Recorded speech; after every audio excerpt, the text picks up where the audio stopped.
Hello everyone, welcome to another lecture of entrepreneurship and today our topic is entrepreneurial process।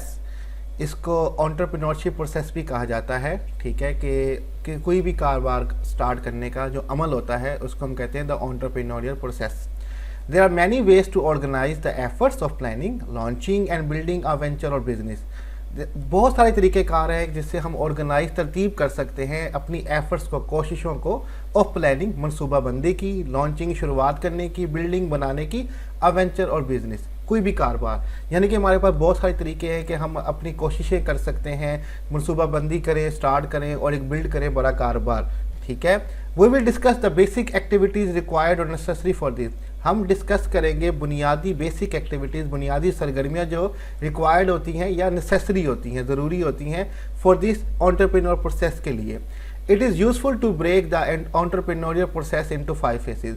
ये बहुत useful है, मुफीद है कि हम ब्रेक कर दें एंटरप्रेन्योरियल प्रोसेस को 5 फेजेस के अंदर, स्टेज के अंदर, तो फिर ही हम आसानी से अपना जो कारोबार है वो स्टार्ट कर पाएंगे। नंबर 1 है हमारे पास आइडिया जनरेशन। ठीक है, नंबर 2 है आइडिया इवैल्यूएशन और opportunity evaluation, planning, company formation और कंपनी लॉन्च, और आखिरी हमारे पास जो स्टेप है या फेज़ है वो है ग्रोथ। 5 फेजेस हैं एंटरप्रेन्योरियल प्रोसेस के जिनको हम 1 बाय 1 देखते हैं। तो सबसे पहले हमारे पास आ जाता है आइडिया जनरेशन। ठीक है, कोई भी कारोबार जो होता है वो स्टार्ट होता है आइडिया से। आइडिया यानी कि कॉन्सेप्ट, अगर कॉन्सेप्ट कोई होगा, कोई आइडिया होगा तभी कारोबार स्टार्ट हो पाएगा। तो इसके बारे में हम देखते हैं। Every new venture begin with an idea. कोई भी नया वेंचर जो बिजनेस है वो आइडिया से स्टार्ट होता है। इन आवर कॉन्टेक्स्ट, हमारे सियाको सबाक में, हमारे कॉन्टेक्स्ट में, हमारी नज़र में, we take idea to be a solution of people और कस्टमर नीड एंड प्रॉब्लम। हम आइडिया को एज अ सोल्यूशन लेते हैं, हल लेते हैं पीपल, लोगों या कस्टमर की नीड्स का, ज़रूरियात का और उनके प्रॉब्लम का, मसलों का। ठीक है, in this step entrepreneur identify the problem for which he or she going to offer solution, product or services. इस स्टेप के अंदर, ये जो पहला स्टेप है हमारे पास एंटरप्रेन्योरियल प्रोसेस का, एंटरप्रेन्योर जो है वो आइडेंटिफाई करता है, तलाश करता है प्रॉब्लम, कि कोई मसला तलाश करूं जिसके लिए फिर मैं ऑफर दूं प्रोडक्ट या सर्विसेज की, कि वो मसला हल हो सके कस्टमर का। मिसाल के तौर पे पाकिस्तान में लोड शेडिंग का बड़ा इशू था, यूपीएस के कारोबार स्टार्ट हो गए, अपॉर्चुनिटी बन गई यूपीएस की। बिजली बहुत महंगी है तो सोलर की अपॉर्चुनिटी बन गई। हमारे यहाँ डेंगू और मच्छरों का बड़ा इशू है तो हर जगह स्प्रे पड़े होते हैं मोर्टीन वगैरह के। तो मीन्स के जब प्रॉब्लम होती है तो वो अपने साथ एक अपॉर्चुनिटी लेके आती है जिससे कारोबार स्टार्ट हो जाते हैं। ठीक है, जैसे कि कोविड के अंदर डिलीवरीज का, बाहर रेस्टोरेंट जाने का बड़ा इशू था तो फूड पांडा ने बड़ा काम करके दिखा दिया। ठीक है, कि एक डिलीवरी का आइडिया कि आपको घर बैठे ही खाना मिल जाएगा। पहले हम टैक्सी और रिक्शा करने के लिए बाहर जाते थे, अब ऑनलाइन मंगवा लेते हैं ऊबर, क्रीम वगैरह पे। तो मीन्स के कोई आइडिया होना चाहिए जो कस्टमर के प्रॉब्लम और नीड को पूरा कर सके। तो सबसे पहले जो स्टेप होता है, फेज होता है एंटरप्रेन्योरियल प्रोसेस का, वो होता है आइडिया जनरेशन। नेक्स्ट हमारे पास है आइडिया इवैल्यूएशन और अपॉर्चुनिटी इवैल्यूएशन। अगर हमारे पास कोई आइडिया है, कोई सोल्यूशन है किसी प्रॉब्लम का, तो उसको इवैल्यूएट करना बहुत ज़रूरी है। ठीक है, in this step entrepreneur evaluate whether there is an opportunity worth investing in this idea of venture और नॉट। इस स्टेप के अंदर एंटरप्रेन्योर जो है वो इवैल्यूएट करता है, अंदाज़ा लगाता है, एनालिसिस करता है कि जो मेरे पास आइडिया है कि वाकई उसमें इस तरह अपॉर्चुनिटी है कि वो इस काबिल है कि मैं उसमें इन्वेस्टमेंट करूं।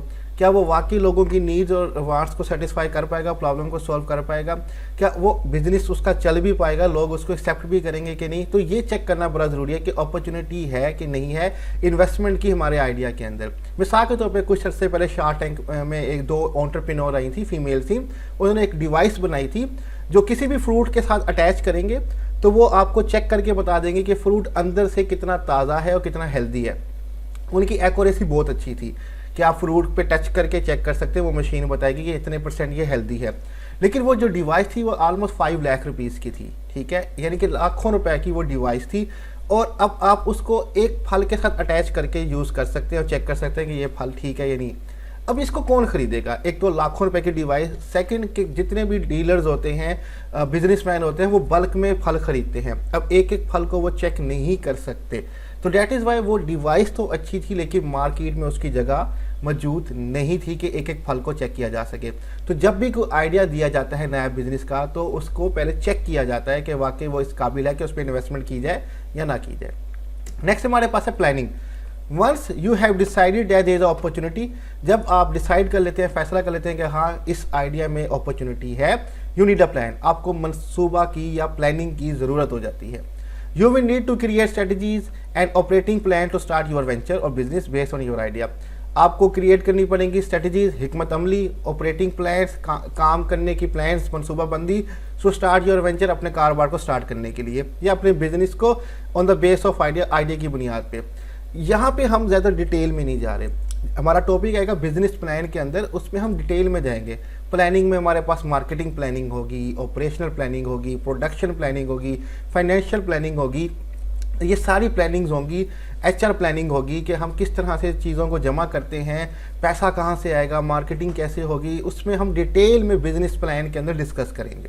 ठीक है, तो यहाँ पे शॉर्टली बता दिया गया कि लग रहा है कि आइडिया में अपॉर्चुनिटी है, हमें प्लान चाहिए, हम स्ट्रेटजीज बनाएंगे, ऑपरेटिंग प्लान बनाएंगे ताकि कारोबार को स्टार्ट कर सकें।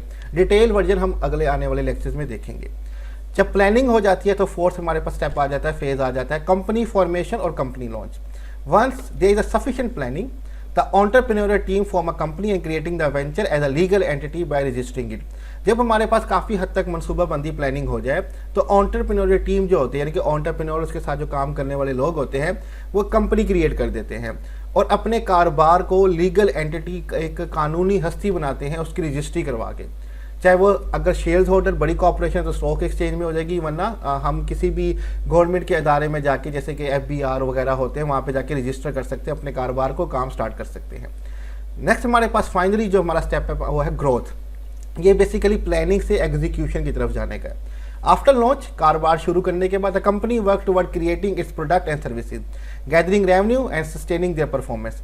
कंपनी जो है वो काम करना स्टार्ट कर देती है, creating it's product and services, अपने प्रोडक्ट और सर्विसेज बनाना शुरू कर देती है, जमा करती है रेवेन्यू, मुनाफा, और सस्टेन बरकरार रखती है अपनी परफॉर्मेंस कारकर्दगी। Basically in this step we shift from planning to execution. इस स्टेप के अंदर हम मनसूबाबंदी प्लानिंग से, यानी कि जो रिटर्न वर्ल्ड है, रिटर्न काम जो है, प्लानिंग कर रहे हैं, मनसूबाबंदी कर रहे हैं, उससे एग्जीक्यूशन की तरफ आ जाते हैं, अमल दरामद की तरफ आ जाते हैं, अब एक्शन फेज आ जाता है। तो ये बेसिकली 5 हमारे पास फेजेस थे एंटरप्रेन्योरियल प्रोसेस के। डिटेल वर्जन हम आगे जाके बिजनेस प्लान में लाजमी स्टडी करेंगे।